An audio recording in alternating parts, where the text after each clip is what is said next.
একটা স্বৈরাচারকে হটিয়েছি নিশ্চয়ই আরেক স্বৈরাচারের শাসনামল দেখবার জন্য না। এখন আমাদের আসলে যে চিন্তা ভাবনা, আমরা এক ধরনের প্রতিহিংসার রাজনীতি দেখতে পাচ্ছি এখন এই মুহূর্তে বাংলাদেশে চলছে। আন্দোলনের সময় আমরা সবাই একত্রিত হয়ে গিয়েছিলাম, আমাদের একটা ঐক্যবদ্ধ মনোভাব ছিল, কিন্তু এখন দেখছি যে আন্দোলনের পরে সেটা ভেঙে যাচ্ছে।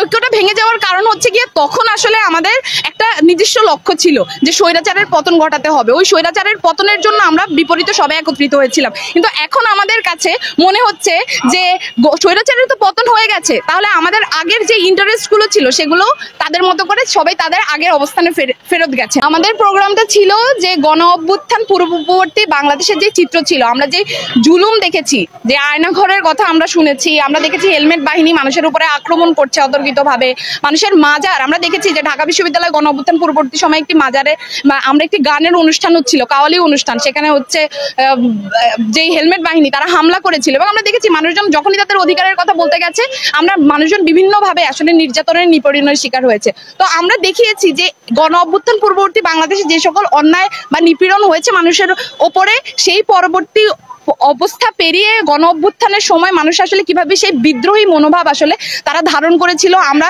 কাজী নজরুল ইসলামের যে বিখ্যাত লাইন যে বলো বীর বলো উন্নত মমশির, সেটিকে আমরা সামনে এনেছি, এবং এই আন্দোলনের সময়ও কাজী নজরুল ইসলামের বিদ্রোহী কবিতা আমাদেরকে বিভিন্নভাবে অনুপ্রেরণা জুগিয়েছে, আমরা সেই জায়গাটি তুলে এনেছি যেমন। এবং পরবর্তীতে এখনকার বাংলাদেশে আসলে আমাদের আন্দোলনের সময় আমরা সবাই একত্রিত হয়ে গিয়েছিলাম, আমাদের একটা ঐক্যবদ্ধ মনোভাব ছিল, কিন্তু এখন দেখছি যে আন্দোলনের পরে সেটা ভেঙে যাচ্ছে। তো আমরা বলতে চাই যে বাংলাদেশ আসলে বহুধা সংস্কৃতির দেশ, এখানে অনেক বৈচিত্র্য রয়েছে, এবং আমরা বলতে চাই যে বৈচিত্র্যপূর্ণ মানুষজন রয়েছে, তাদের যে আকাঙ্ক্ষা সেটা এখনকার বাংলাদেশে থাকবে, এবং আমরা সকলে সহ অবস্থান করব।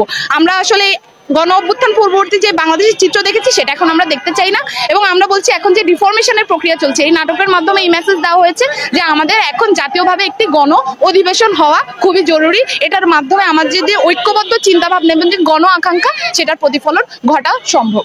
ঐক্যটা ভেঙে যাওয়ার কারণ হচ্ছে গিয়ে তখন আসলে আমাদের একটা নির্দিষ্ট লক্ষ্য ছিল যে স্বৈরাচারের পতন ঘটাতে হবে, ওই স্বৈরাচারের পতনের জন্য আমরা বিপরীতে সবাই একত্রিত হয়েছিলাম। কিন্তু এখন আমাদের কাছে মনে হচ্ছে যে স্বৈরাচারের তো পতন হয়ে গেছে, তাহলে আমাদের আগের যে ইন্টারেস্ট গুলো ছিল সেগুলো তাদের মতো করে সবাই তাদের আগের অবস্থানে ফেরত গেছেন। তো আমি বলবো যে এই বাংলাদেশকে আসলে পরিবর্তন করতে হলে আমাদের যে ঐক্যবদ্ধ শক্তি সেটার কাছে আমাদের ফেরত যেতে হবে, এবং সেই ঐক্যবদ্ধ শক্তির উপরে আমরা ভরসা করতে চাই, এবং এখনো সেই ঐক্যবদ্ধ শক্তির জন্য তৈরি হওয়ার জন্য আমরা একটি গণ অধিবেশনের কথা বলছি, যেখানে আসলে আমাদের গণ আকাঙ্ক্ষার প্রতিফলন কিভাবে ঘটাতে পারি সেই আলোচনা, সেই ডিসকাশন আমরা আবার শুরু করব।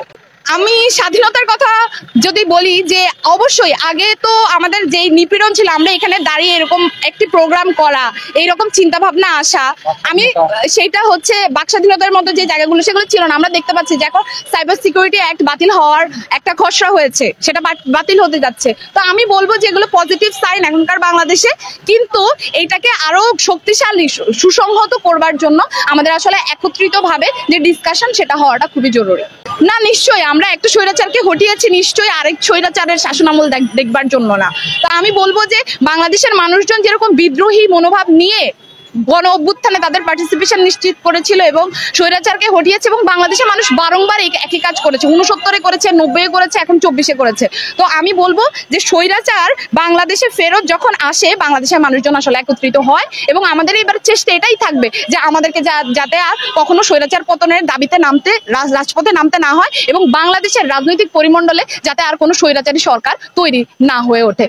রাজনৈতিক পরিবেশের যদি কথা বলেন, তাহলে আমরা বলবো যে এখন আমাদের আসলে যে চিন্তা ভাবনা, আমরা এক ধরনের প্রতিহিংসার রাজনীতি দেখতে পাচ্ছি এখন এই মুহূর্তে বাংলাদেশে চলছে। তো আমরা বলবো ওই প্রতিহিংসার রাজনীতিতে আমরা বিশ্বাস করি না। বাংলাদেশের রাজনীতি, যে রাজনৈতিক দলগুলো থাকবে তারা নিজেদের দলের ভেতরে গণতান্ত্রিক হতে হবে, এবং তারা বাংলাদেশের মানুষকে ম্যান্ডেট দেবে, কে কত ভালো ম্যান্ডেট দিতে পারবে এই নিয়ে আমি মনে করি বাংলাদেশের রাজনৈতিক দলগুলোর প্রচলিত হওয়া উচিত।